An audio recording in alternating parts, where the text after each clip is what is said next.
Yo, what's up guys, Alf here, and today I'm going to be doing kind of a reaction to the Historic BNR, covering the deck that I chose to play for the Historic Qualifier, as well as just a discussion about the current state of Historic and what I think about it, because I personally still feel like this is one of the worst Historic formats that we've had in a while, not just in terms of deck diversity, but also in terms of variance and poor gameplay as well, that I'll talk about later in the video. But we're going to start off by talking about the BNR. Now obviously the BNR is going to cover a lot of formats, but I haven't really been playing too much of the other formats to really have an informed opinion on it, so I'm mainly just going to be focused on Historic for this video. So first of all, we do have a number of cards that are pre-banned that I'm going to talk about in a second, but the big headline here is that they've chosen not to make any action in Historic, which that alone is really, really disappointing for me. It means that we're stuck with this format for, God knows how long. I don't know when the next rebalances will be.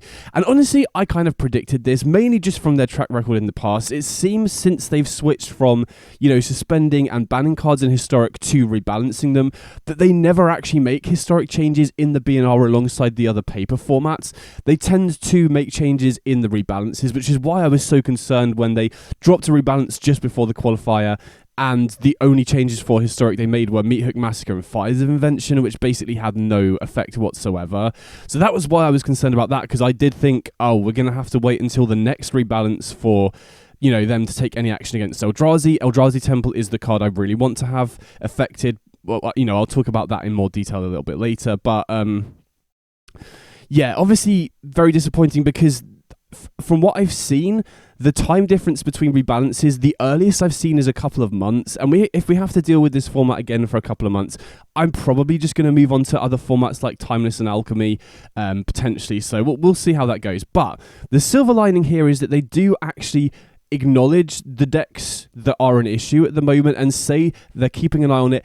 And also, very importantly, I'll kind of read out what they've said here. So this first part is kind of just like, generic stuff, what they say with cards being added. And then they say, in terms of specific deck stuff, they say, Eldrazi has been enjoying popularity and success in high-level best-of-3 with the addition of Eldrazi Temple, and is one of the decks we are keeping an eye on, alongside aggressive Lurrus decks, Energy and Auras, and fast combo decks, Val combo, Lotus Field combo, and Persist combo. Now, this is great because, a lot of times in previous BNRs, what they've said they're keeping an eye on or what they bring up is just not the current format whatsoever. The last one before the previous qualifier where Sorin was the dominant deck, they didn't even mention Sorin. Obviously, we've had the memes where they've said Mossborn Hydra is taken over and stuff. So actually having an accurate description of a lot of the current state of Historic is really nice. That they're keeping an eye on it, that they do plan to take action is really nice as well, because I think the frustration last time was they're not even mentioning Sorin didn't fill us with any hope that they would actually take action against it, and we might just be left with the format. So even though I still think the format is going to be pretty terrible for the next month or two, or however long it is until they do take action, at least we know something is coming. And most excitingly is this next paragraph for me as well. So this first sentence is a bit weird. They talk about how there's a massive gulf in difference between the top tier decks and what is played in lower ladder, which is kind of a weird thing to bring up on a BNR, because surely they shouldn't even be factoring in popular decks at lower ladder into BNR. But this next sentence is really exciting to me. It says, you should expect to see more changes to Historic as we re-examine the format philosophy and ban this in the coming months. Now, coming months is concerning. If we have to wait 2 or 3 months for, Eldrazi to be taken action against, and the format is just what it is right now, I'm probably just going to be moving away from Historic, honestly. Maybe playing Alchemy, maybe playing Timeless, or maybe even Pioneer. Potentially, we'll have to see, which sucks. And I'm going to talk about why I think Historic is in a really bad state at the moment. But if we do get a really big shake-up, if they do start looking at the ban list and unbanning stuff, and, my hope is that they just take action on things more quickly, because the whole alleged positive of having a digital format with rebalances is that they can change stuff quickly, they can tweak stuff on the fly, and so I would love for that to just be more consistent, more regular, not having to wait months between if something is a problem right now, if that makes sense. So it does suck, and maybe my maybe my standards are a lot lower because of how much of a mess previous Historic BNR and BNR announcements have been, but the fact that they have a decent understanding of the current top decks here, and they say they're looking to shake things up, is optimistic for the future. But obviously sucks that Historic is in the current state it is right now. Going to quickly go over the pre-bans. Force of Negation, I agree with. I think it's good to not have free spells or, the best free spells in Historic. Obviously, we have stuff like Pact of Negation, but the drawback on that is way, way higher than Force of Negation. So I agree with this. Frantic Search, again, I think this is kind of necessary with Lotus Field being one of the best decks in the format right now. This card would just be really, really good addition to that deck. Just more consistency the deck doesn't really need. Mystical Tutor, again, I understand this. It just makes, it's just by far and away the best sort of effect that we've got of this in Historic. I think the next best alternatives are 3 mana, which is way more expensive. So this makes sense as well. Again, Entomb, we have both Persist and Life Death. So having Entomb as well would probably make those two powerful. And again, Dark Depths absolutely makes sense to me as well. If we had Dark Depths in Historic, especially with crop rotation, and we recently got Vampire Hex made, it would probably be instantly one of the best decks in the format, especially when we don't have land interaction. We don't have Blood Moon, we don't have Magus of the Moon, we don't have Spreading Seas or anything like that. So we don't really have one of the reasons why Eldrazi is so format warping right now is because we don't have good ways to interact with the lands. So giving us Dark Depths would be an absolute disaster. So definitely agree with all of these. And now before I get into talking about the general state of Historic, I wanted to quickly show you the deck that I chose to play in the Qualifier. Now, unfortunately, I didn't end up actually playing in the Qualifier because I missed the sign-in window because my internet went down, which sucks. Such an anticlimactic end to all the testing I did. But having said that, there was still a bunch of issues with the Qualifier. Obviously, I made a video recently talking about all the issues before the Qualifier even started. Then when the Qualifier actually did start, there were a bunch of people who didn't get their entry tokens from the ladder, which caused issues with some people not being able to attend, some people getting day 2 tokens. That was a mess. And then obviously on day 2, they apparently changed the window an hour the wrong way because of daylight savings, which meant a bunch of people missed out on signing in for day 2 as well. So there's a chance I might have got messed up by something else anyway. But the reason I ended up picking this deck was because going into the Qualifier weekend, I felt like Eldrazi and Lotus Field were the 2 decks to beat, especially in the couple of weeks running up to the Qualifier. I really saw an uptick in Lotus Field, which really didn't surprise me. I think Eldrazi was the deck to beat, and Lotus Field is the best deck to beat Eldrazi, so that makes total sense to me. And I went with Mardu Auras just because it was the only deck I could find that had a consistently good or, very good matchup against both Eldrazi and Lotus Field. And I think splashing black became a lot easier with the Swiftspear's Teachings nerf because with Izzet Wizards being a part of the format and Boros Energy to a lesser extent, running a very painful mana base was a pretty significant cost when you've got Izzet Wizards with a bunch of burn spells, you've got Boros Energy with, a lot of damage, and Goblin Bombardment is a way to deal, direct damage as well. So not to mention as well that Boros getting access to Giver of Runes is really helpful against Eldrazi, and having a cleaner mana base is very useful against White Orchid Phantom effects as well because you can run more basics more easily, if that makes sense. But with the increase in popularity of Lotus Field, I felt like the Black Splash was a lot better, and with, like I said, with Swiftspear's Teachings getting nerfed, the direct damage decks weren't as popular, so you can afford to take a little bit more damage off the mana base. But yeah, like I said, the discard effects were the real MVP here, just ensuring you have a consistently good matchup against Lotus Field and other combo decks like Val, which can be tricky for traditional Boros, while still being just generically good across the board. Now, the main deck I'm not going to go over really, because this is almost identical to the Mardu Auras list that I posted a few months back now. Mana base is slightly different because we got Starting Town, and we can enable double white cards out the sideboard, which is quite impressive in a 3-color low-to-the-ground deck like this. But the main deck is pretty much the same. So I'll have an importable deck list for this if you want to try it out, and I'll also have a video a link to the video deck guide I posted for Mardu Auras a few months back, which covers this main deck in more detail if you're interested. Sideboard is obviously different, and I want to quickly go over that as well. So I wanted to have Surgical Extraction because I felt like fast graveyard-based combo decks were kind of tricky for us to race consistently if we don't open with Thoughtseize or Peddler, which we're not always going to do. So I wanted a bit more redundancy for that. I still like running Hushbringer because it's good against Foul combo, it's good against Boros Energy, which I also still expected to be a viable deck. Not to mention it's great against a bunch of more fringe decks that rely on ETBs as well.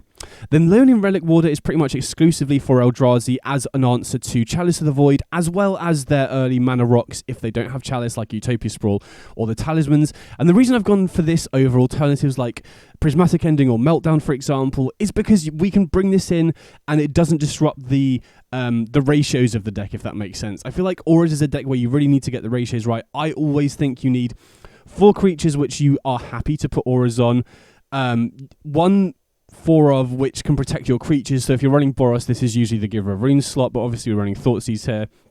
And then the rest you obviously want to be Auras and lands. And the really nice thing about Relic Warder is we can just swap it in for Juggernaut Peddler without disrupting the the flow or the ratios of the deck. Whereas if you bring in Prismatic Ending, you're probably going to have to cut Thoughtseize for it, which then means you have fewer consistent 1-drops, right? Because the chance that Prismatic Ending is live on turn 1 and you actually want to use it on turn 1 is very low in the vast majority of matches, which means you only have Esper Sentinel and Demonic Ruckus as turn 1 plays, which is very slow if you only have, 2 1-drop plays in a Lurrus deck in Historic. So Relic Warder being able to stop in for Peddler is great there. And then Meltdown, again, same issue. You can't really cut a creature for it, or you end up having to mulligan way more to find a good threat to put auras on.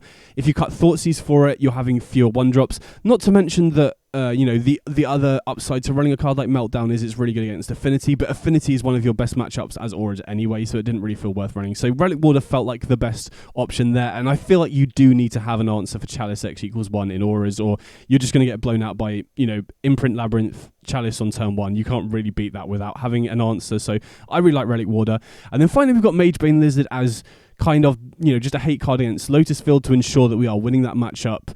Post-sideboard, again, swap out Juggernaut Peddler for Magebane Lizard, and they just can't combo off whilst this is in play. And since we're already running Shard Mage's Rescue as a way to protect it, it's very, very difficult for the opponent to beat this. So I was very happy with the deck. Obviously, Jund is a difficult matchup for this deck, but I wasn't really expecting Jund to be that popular because even with recent additions, I felt like it was still bad into Eldrazi, or the Simic builds at the very least, which was risky because I felt like that was going to be a very represented deck in the format. Now, I think Jund did overperform my expectations, but I think that's mainly because of the addition of Snuff Out. I didn't really get the chance to test it that much.